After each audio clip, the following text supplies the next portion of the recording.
This is NDTV, and you're watching Classics.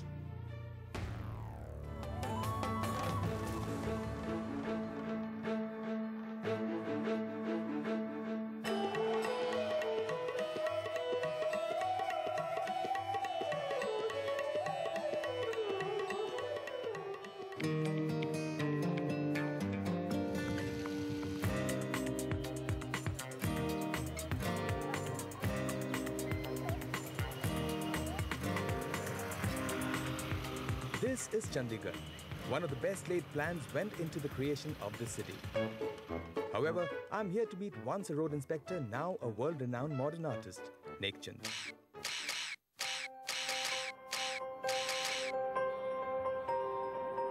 The one responsible for giving this retirement city more recognition with his art, architecture and his philosophy of life.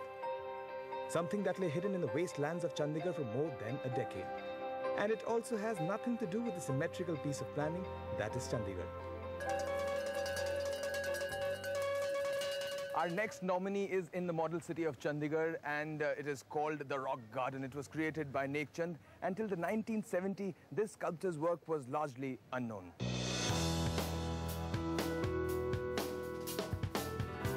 Rock Garden to the outside world, to Nek Chand, it still remains the kingdom of gods and goddesses. That's how he had imagined it in the first place. ये क्या बनाया है आपने? ये मैंने देवी देवताओं की नगरी बनाई है असल में। इसका नाम किंगडम मैंने रखा। ये सारी पार्लियामेंट बैठी है। ये स्पीकर्स गैलरी है। It was this kingdom spread over 27,000 square feet of bushland that kept him occupied after work each day for almost 15 years. Sir ये जितना है, ये सारी मूर्तियाँ आपने खुद बनाई? बिल्कुल, जितनी आप देखेंगे ना, सब बना रखी थी जब गवर्नमेंट को पता चला। कितने साल की मेहनत लगी? 58 to 76 बनाता ही रहा मैं। 76 में गवर्नमेंट ने लिया मुझसे ये। 58, ऑलमोस्ट 18 साल। हाँ। आप ये, और किसी को 18 साल तक पता नहीं चला? ना। थोड़ा बहुत किसी को पता चलता, किसी को समझ ही नहीं आती थी। जैसे जमीन पे बनाता था, जहाँ कहीं दिल किया वहीं बना ली।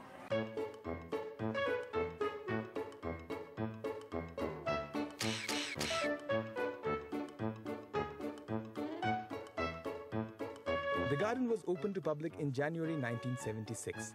Almost every piece of art here is either stone from the Ghaggar River or waste material from the city. ये है जी साइकिल सीट्स। साइकिल की गद्दी जो ली, उसके ऊपर सीमेंट लगा दी और बन गई। मडगार्ड होता है ना, उसके दो तारें भी निकली होती हैं, एक इधर कर दी, एक इधर कर दी, और उसको शेप दे दी। तो इसमें कितनी कलाकृतियाँ हैं इस पूरे गार्डन में? ये तो मैंने गिनी नहीं कभी, जो है तो बहुत। The garden has no spring or other water body for irrigation. Instead, it is harvested rainwater that is used as source for this waterfall, as well as different species of plants that grow in the area. With every piece of art, Nek Chand expresses the need for conservation, importance of balancing industrial development, and sound environmental practices.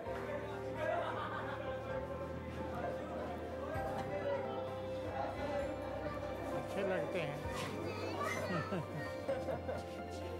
The building of the Rock Garden is a continuous process for Nek Chand. His latest plans are to open a whole new section for visitors and make the entry and exit to the garden more organized.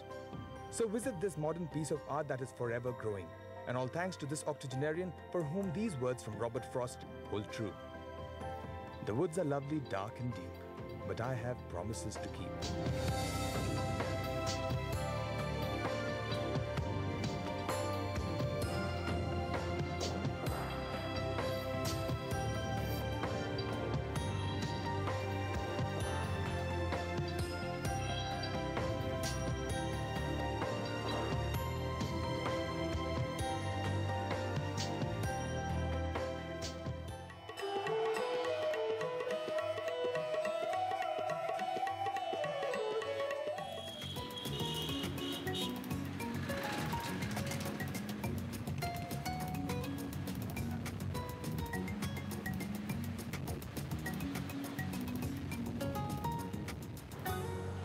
Okay, Haryana is very famous for its motels and its dhabas. It's very famous for its highway tourism. But every now and then a heritage site like the Yadvindra Garden props up. This one is on the way from Chandigarh to Shimla.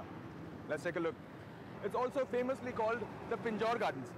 The names have nothing to do with the man who actually gave birth to it. He was Fidai Khan, who was an architect, the governor of Punjab, and also the foster brother to Aurangzeb. This was made in the 17th century.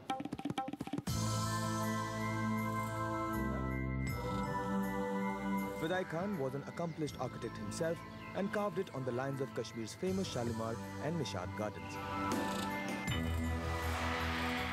Based on the Charbagh style of the other two better-known gardens, it was important that Fidai's dream had its own identity. Khan achieved it by designing the whole place on a descending scale, unlike the other Mughal gardens that had ascending steps.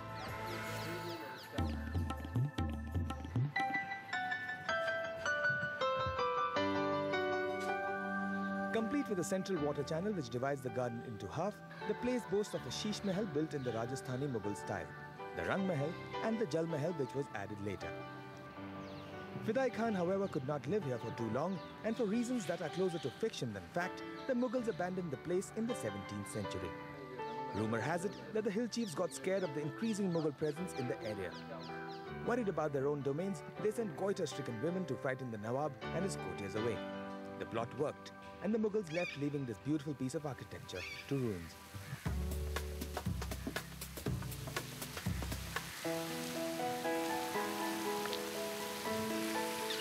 It was only in the 18th century that the kings of Patiala started showing interest. First Maharaja Bhupender Singh and finally Maharaja Yadvendra Singh worked on the restoration of this place to its former glory. In the process, Jal Mahal was added to the garden. That's perhaps the reason why years later, the palace is still intact. And if you still aren't convinced about its nomination for the Seven Wonders list, perhaps this will do the trick.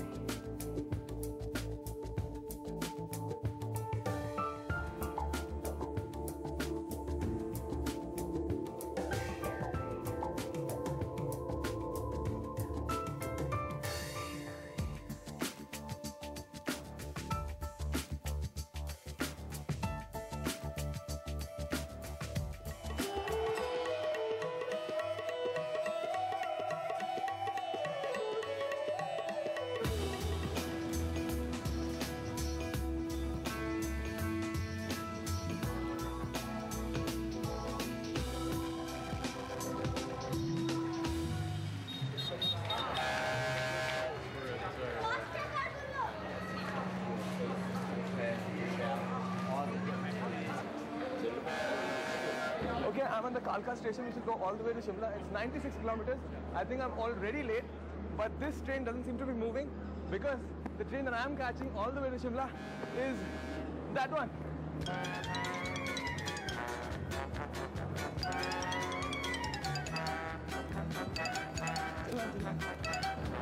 I finally caught this one.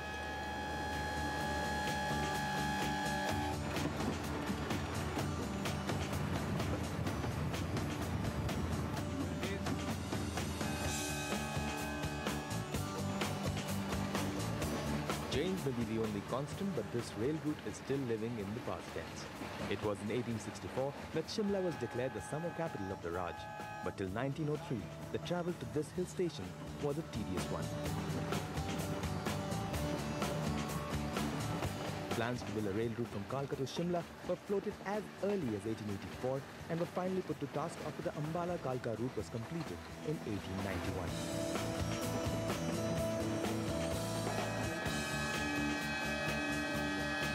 Today, it features in the Guinness Book of World Records for offering the steepest rise in altitude in the space of 96 kilometers. More than two-thirds of the track is curved, sometimes at angles as sharp as 48 degrees. By the time we reach Shimla from Kalka, we would cross about 103 tunnels and almost 998 crossover bridges. How about that for a wonder? One of the 4 narrow gauge rail routes on hill terrain in the country, there are almost 7 trains that run on this route. I, as you can see, have chosen the rail car. One that can carry as many as 14 passengers, can be hired for one full day and can halt anywhere to my liking. The first major station on this route is Dharampur, but the first big stop, if you're on a scheduled rail car that is Barot.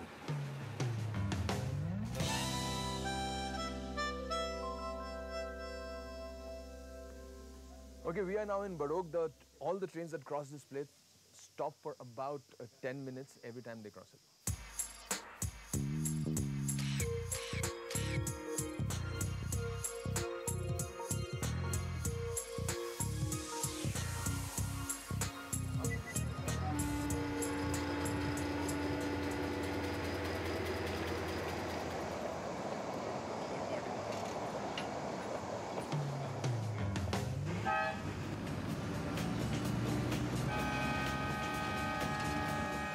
There are 18 stations on this 96.6 kilometer long line, and interestingly, all of them are located next to bridges. This isn't a game of hoopla, but an ancient communication system called Neil's Token Instrument System, which is still in use on this rail section. This is a key interlocking system wherein the keys in their respective locks are used to unlock various signals and points.